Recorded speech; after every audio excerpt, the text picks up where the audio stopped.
মাটা দাঁড় দিয়াও মাও চলে আসতো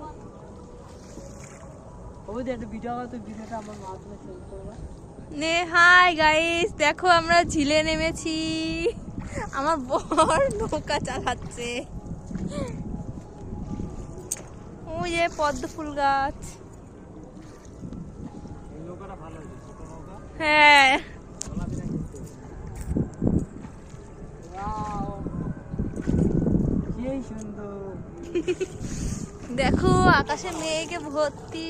এ আমার তো নিয়ে আসতে তাহলে তুই একদিন বাড়িতে তুই যে আরে ওইটা নাচতে কি ভুলে গেলাম চলো ওইটা নিয়ে আসি। হ্যাঁ হ্যাঁ হ্যাঁ তুই পারে দাঁড়া